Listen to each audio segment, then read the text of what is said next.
Hello and welcome to the latest episode of Dynamic Duos, a Bradley O'Marney podcast. And today I'm with Tom Nightingale, Supply Chain Leader at Equinor, and Victoria Beattie, Head of Estate at the Port of Tyne. So Tom, first of all, I'm going to ask you a little bit about your role, because I know that you've moved into a new position, haven't you, at Equinor? Yeah, that's right. So I was previously the stakeholder manager for Dogger Bank Wind Farm, which is the world's largest offshore wind farm under construction. And I recently took up a new position in January to look at the supply chain activities across our UK portfolio, where we've got existing wind farms down in East Anglia, but we've got some future opportunities that I'm working on as well. Oh, excellent. Can you tell us a little bit more about that? Yeah, so we're here at Dogger Bank Wind Farm Operations Base now, and there's a plan to add another 2 gigawatts to Dogger Bank after we've finished building the 3.6 gigawatts that's under construction at the moment. So that's one of our future projects. We're also bidding in a leasing round in the Celtic Sea at the moment for a 1.5 gigawatt lease. And we're also, our next project is to double the size of our Sheringham Shoal and Dudgeon wind farms off the coast of East Anglia. So quite a lot going on. So you're busy. And Victoria, Head of Estate at Port of Tyne, can you just tell us a little bit about your role? Yeah, so Port of Tyne, absolutely fascinating place. We've got 650 acres of land, both north and south of the river. And that's my role, basically, to look after what happens on the land. We've got about 100 tenants, of which obviously Equinor and Dogger Bank Wind Farm are one. But we've got about 100 tenants on the site. So when we get to the river, I'm a little bit sort of less of an expert. I rely on my marine colleagues for that. But yeah, anything that happens on the land, I'm involved in. Yeah, and just to mention that Equinor and obviously Port of Tyne, both based in South Tyneside as well. So what are your hopes for South Tyneside as well? Well, I think we both do a lot of work already with the local community. I think in the future it'll be really important, especially now being part of the North East Combined Authority, to see how South Tyneside can benefit from that. And I think South Tyneside's actually a bit of a hidden gem in the region, with lots of great places. The beaches are amazing, some fantastic restaurants as well. So hopefully the infrastructure here can improve as part of the new deal for the region, and we can all see South Tyneside prosper a little bit more. Yeah, I was going, because obviously it's a small borough, so do you think it punches above its weight? I think it's got potential. Hidden gem was what you've stolen my phrase, because I live in South Tyneside, so I feel really passionate about it. We've got a lot of regeneration going on at the moment in the town centre. It's faltered, like a lot of projects, because of COVID and war and energy prices and etc. But it's back on track. So I feel Sunderland's doing really well at the moment. One of the other authorities in the combined authority area, that's faltered for a number of years, and it's absolutely doing bits. I think South Tyneside is hanging on to its coattails. Fantastic beaches, lovely beaches.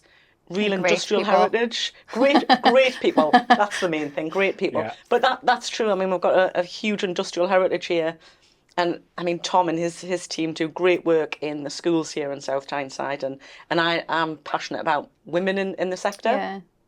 So whenever I sort of go into schools in South Tyneside, I see all the young boys who know about wind farms. You bring a wind turbine out, and instantly they get excited, don't they, when you go into schools? They love it.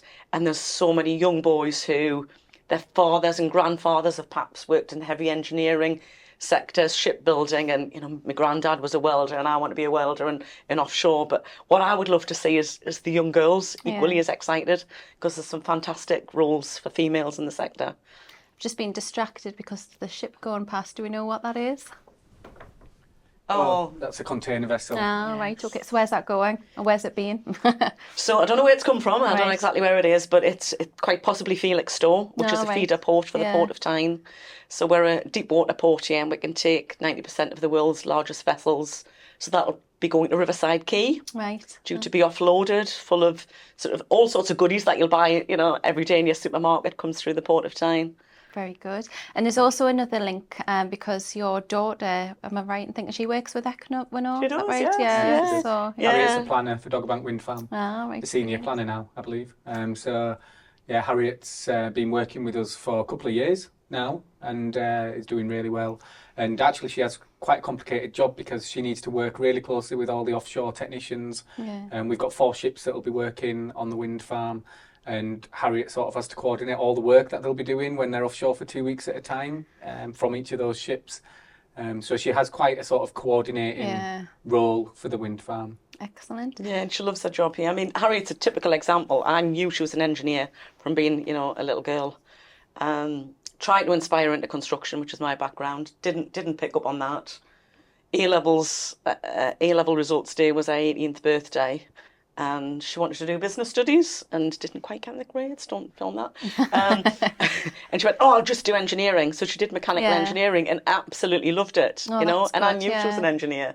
And this is what we need to kind of got to get over with, get the message with young across. young females. Yeah. And how do you work together to benefit local communities? Can you give any examples? Do you donate? Do you volunteer? Does Equinor, Port of Tyne, what kind of things are you doing? Equinor does absolutely loads. Huge organisation, but Port of Tyne it's a trust port, so we're not profit making. Any profit that we make goes back into local organisations, or all of our stakeholders, infrastructure.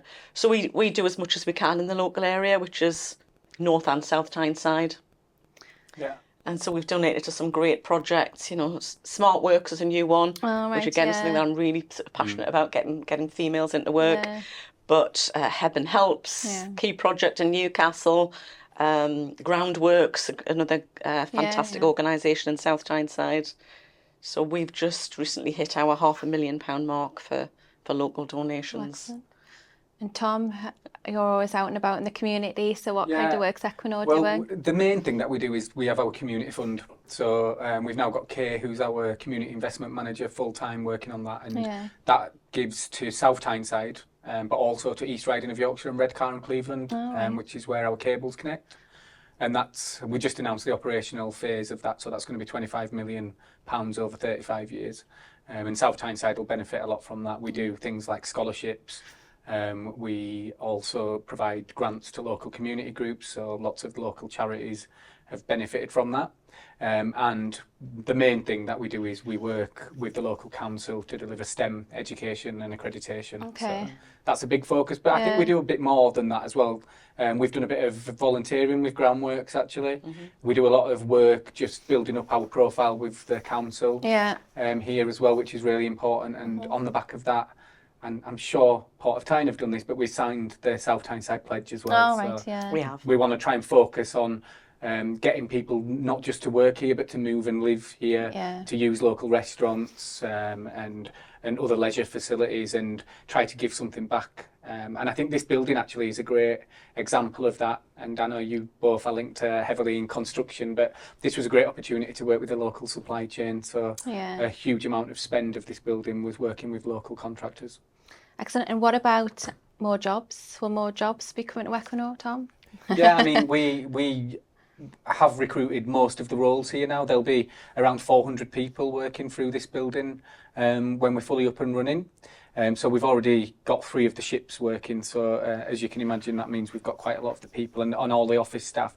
So what we've done is we've committed to take on 2 apprentices per year for the life of the wind farm. So that'll always be bringing new people into the organisation. And then obviously as people leave, we'll recruit them, and we try and focus on recruiting local people. But in the future, I did already mention Dogger Bank D could add another 2 gigawatts. And if that goes ahead, then we'll need more people to be based here to do the operations and maintenance for that additional wind farm as well. So when would you know if that goes ahead?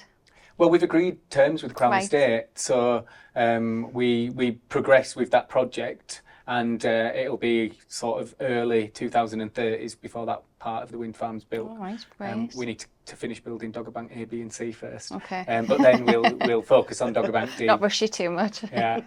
So I guess we would start to, early 2030s, we would start to think about what additional people we're going to need to operate and maintain that wind farm. Excellent. And Victoria, going back to the port's strategy, can you tell us a little bit about that? Yeah, sure. So our Tyne 2050 was developed back in 2019 in response to the government's sort of call for, they produced a maritime strategy.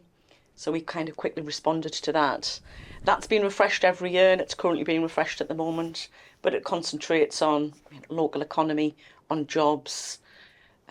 Being an island, ports are always going to be extremely important to the UK economy, and really important for our growth and inward investment.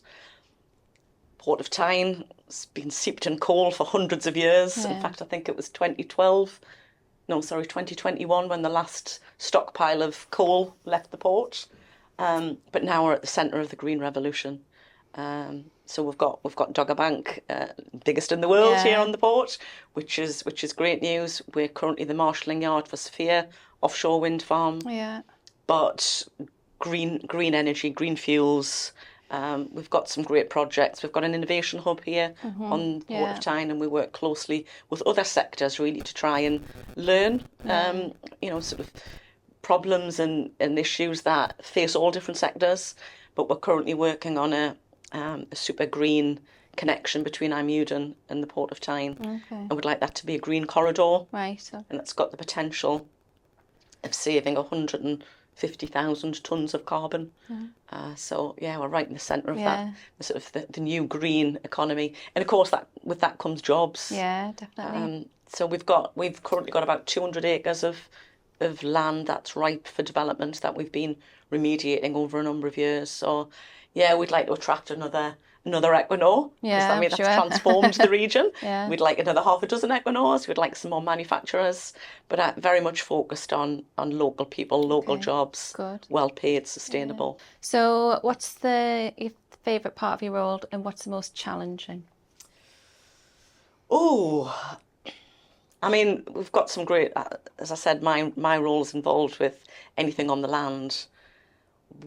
It's a fascinating place to work. We've got about 100 different tenants, all different sort of backgrounds. So we've got Ford Engineering, which has been on the port for decades and decades. We've got Drax and LPL, which was the start of sort of green energy 10, 15 years ago. So it's meeting all of the different businesses and sort of aligning with the vision. So we're very keen on attracting businesses that have similar values to ourselves, who really want to invest in the area. And what are those values? What are the port's values? So it's about our multiple stakeholders. So long-term jobs, economic development, green sectors, green industries, STEM, future generations. And most challenging, Victoria? What's been the hardest part of the role? Because the Port of Tyne is always changing. It's like a Rubik's Cube, It's trying to get all of the bits aligned. And sectors move on, don't they? People move on. Yeah. So I would just like more land, more flat land that's totally remediated, that's got ready-made quays, real heavy loading quays. I just like more of it. Yeah. But 650 acres is not a bad start. Not bad. And Tom, what about yourself? Because you're based in a beautiful building. There's a nice gym here, cafe, lattes on tap. So it must be quite nice being in here. It is, yeah. But I'm actually not here that much because one of the best bits about my job is being out in the industry, representing Equinor a lot. I think that it's a great opportunity to be able to raise the profile of Equinor and the wind farm in the region. And now that I'm doing my new role, even more so, looking at across all of our wind farms. One of the things I was doing as the stakeholder manager for Dogger Bank was reporting back to government on our supply chain plan commitments. So the operational elements of that with our partners, SSE. And that sort of made me focus on 3 key areas, which are skills, innovation, and the supply chain. Yeah. And so I, get very passionate about all 3 of those areas. But the reason I took on this role as UK supply chain leader was to really try and help more suppliers to get into offshore wind. Okay. And, I'm very passionate after working in the supply chain for 20 years on trying to get more UK content and trying to, get more UK companies involved and working on our wind farms. So that's a big focus of my job. Brilliant. It's also the same challenging part. So it's the same answer for what is the most challenging, because a big, huge company like Equinor that has a big global portfolio approach is quite difficult to, get new suppliers involved and working. So one thing we've been really focusing on over the last few years is trying to help the supply chain to find the right people within our organisation and build those connections. So, and how easy or difficult is that? I mean, it's good once you get to know everyone, but we're a huge organisation, so I think over the past couple of years we've got a lot better at that, and we also do a lot of things in industry like funding campaigns. We're doing a campaign down in East Anglia at the moment called Connect with the Offshore Renewable Energy Catapult, and that's trying to help local companies to get into offshore wind. So Equinor's really, I think, a leading company at trying to help the supply chain to get into offshore wind. Excellent. And you know, we've got a great opportunity for the northeast of England out there in the North Sea, haven't we? I mean, Dogger Bank, yes, getting built out at the moment, but between there and the Scottish borders, there's a huge area. We're just right on our doorstep. It's probably going to be deeper. It's possibly, you know, into floating offshore wind. But the opportunity there for northeast companies and for inward investment is just huge. Yeah. And I think the combined authority is going to help us have that kind of one voice for the whole of the region and speak to, you know, external investors as one. Yeah. So do you both agree that it'll benefit South Tyneside, the Northeast Combined Authority? Absolutely, yeah. Massively, yeah. I mean, before we had a mayor that was only representing the north of the Tyne. Well, that was no good for South Tyneside, and we were actually working with the North of Tyne Combined Authority on another innovation campaign actually, and we could only promote it to businesses on the north of the river, not on the south where we were based. So I think that sort of connectivity and coordination now that the new mayor will bring will be really important for the region, for all of the boroughs actually. So I think that it won't just be South Tyneside that benefits from that. What are your hopes for South Tyneside in the future? What would you like to see more of? Not just from the Port of Tyne or Equinor, but prosperity. I think, you know, more good long-term jobs, interesting jobs where people can work where they live. Yeah. We've got a great housing development that's being developed at the moment just next door to the port. It'd be great if people could live and work and spend their money in South Tyneside. Make the best use of our natural features along the beach. I know it is a bit of a secret, so we don't want too many people to know about that. More voluntary work, you know, more engagement from young people. Yeah, definitely. So how do we tap into those young people then? Well, I think common question. We're both doing an awful lot. I mean, if I go into a school, they know about Dogger Bank. Yeah. Every child in the South Tyneside has been visited numerous times by the Dogger Bank team, and I just think more of that is great. Yeah, I mean, there's lots of companies around here that have a lot of passion and focus on that. It would be really good to see in 5 or 10 years' time what our interventions have achieved. Yeah. So, you know, I was really pleased when one of our scholarship students came and asked if they could visit, and they said that the reason they applied was because they heard me talking about the scholarships at their school. Oh, that's good. So, you know, that kind of real outcome where you're actually having an influence. And our 3 apprentices at the moment are all from South Tyneside as well, which they didn't have to be.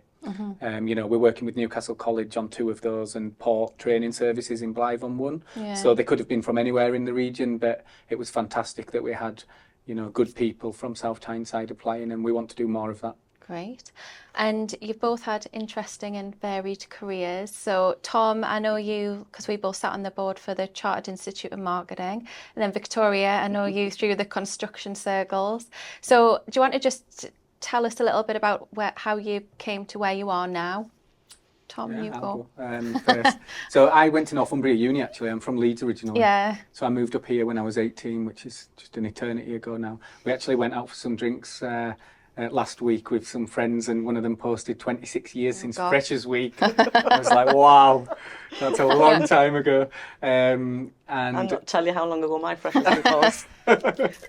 So I came to Northumbria. I actually studied computing, and then I joined a business on the river, an engineering business, which is now Tyne FMC. Oh, yeah. And so I joined in an IT role, working with their engineers, because back then, 26 years ago, a lot of people were still using paper, and they wanted me to help automate a lot of that and, you know, produce spreadsheets and databases.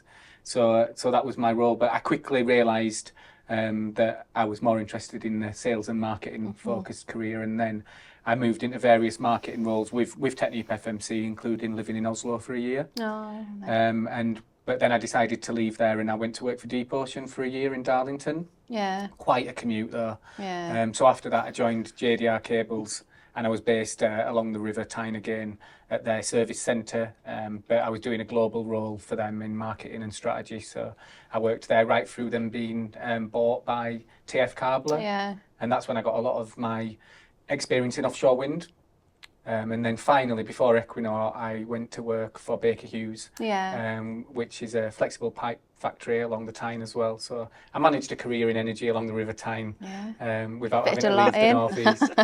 And all of those businesses actually that I worked for, Equinor was a customer. Oh, okay. So I knew Equinor for my whole career, and I knew that Equinor was really leading in the energy transition, especially from the sort of traditional oil and gas companies as well. So I really wanted to come and work with Equinor when the role here was available.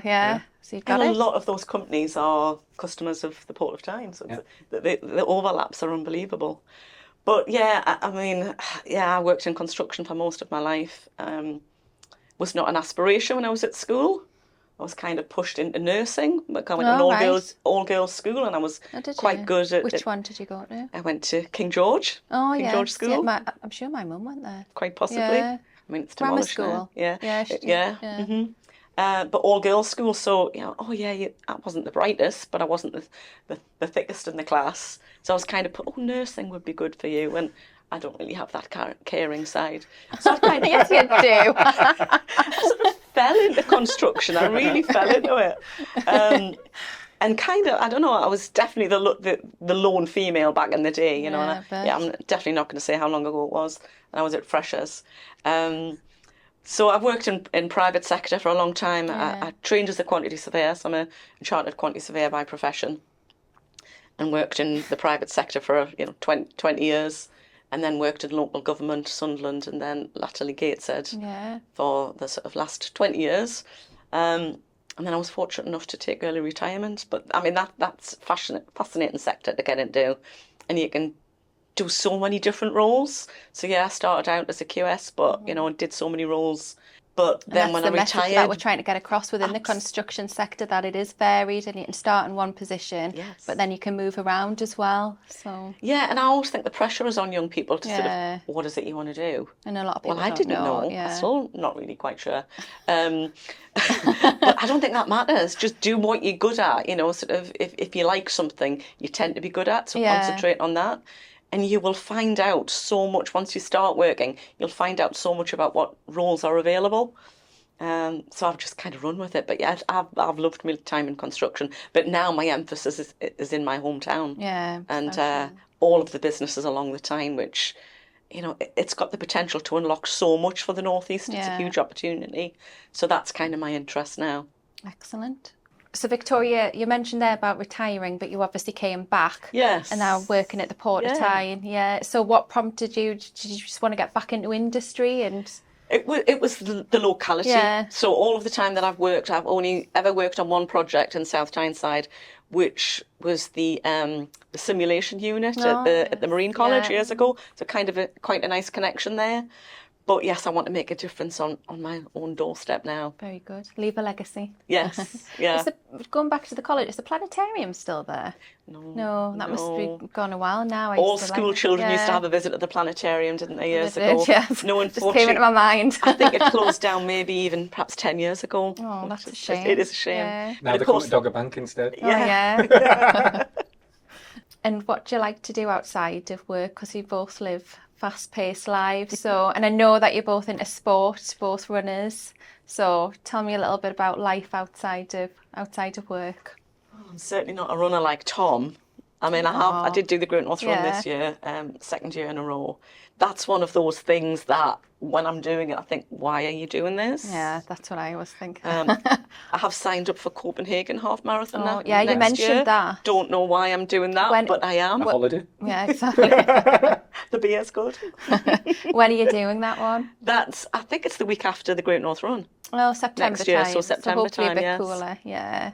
But it's just to try and keep yourself a little bit healthy, isn't it? But I do golf now?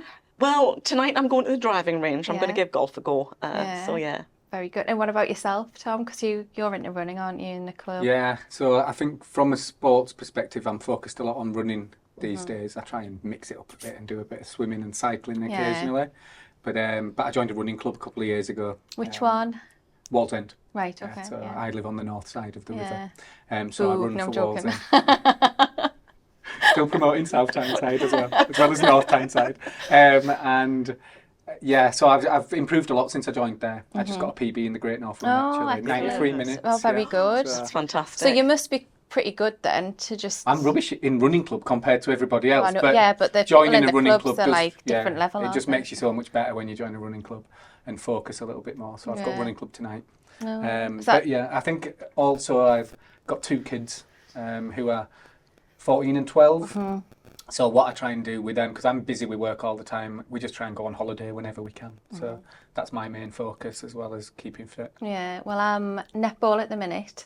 I've joined a club, actually based in South Tyneside. You're tall, you should be good at that. Well, I like to play centre, wing attacker, wing defence, because my background's running. I still run, so I still run Tuesday and Thursday night when I can, but I just wanted to vary it up a bit. But it's a whole different kind of sport, because it's meant to be a non-contact sport, but it's definitely, like, I don't know, you've got to stand your ground playing netball, but it's good fun. And then swimming as well when I can, so... A team sport's great though, isn't it? Yeah, it is, yeah. I think when you've got a commitment. Yeah, well, you don't want to let people down, do you? That's the whole Same point as running of it. club. Yeah. I mean, I did join a running club locally as well, and I think you've got a commitment. Yeah. It sort of drags you out, doesn't it? But then I think if you're running with a team, it's great, but when you're doing the races, you're relying on yourself, aren't you? You are. It's more about your own mind and your mental preparedness rather than your ability sometimes. I think you can get part way through a race and then you can feel like you're flagging, but then you can often find something within yourself to bring yourself back and get a good time. Do you find that? Yeah, definitely. I think one of the things that I like in running club is doing the cross countries, which I thought I would never do. But they really are a team event. Yeah. You still need to focus on yourself, but actually just turning up counts for something there. So it's much more team focused, whereas whenever we do road racing, it's sort of every man for themselves, and you're racing against your running club as well. You are. So it's So what's next for Tom and Victoria? What's next for Tom and Victoria? I'm not sure. Sounds like a good duo. Maybe a new podcast.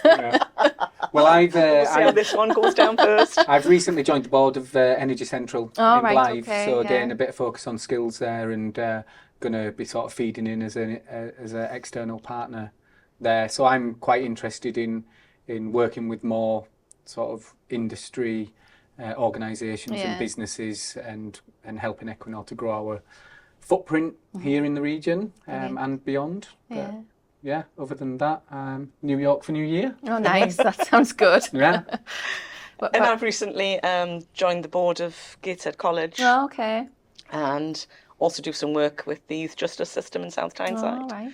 So again, not sort of things that you always plan to do, but you somehow end up, and I'm really, really enjoying it, and it's really rewarding. Excellent. Well, thank you for being guests on the podcast. It's been fun, and I've really enjoyed talking to you. Thank you. Thank you very much. Thank you.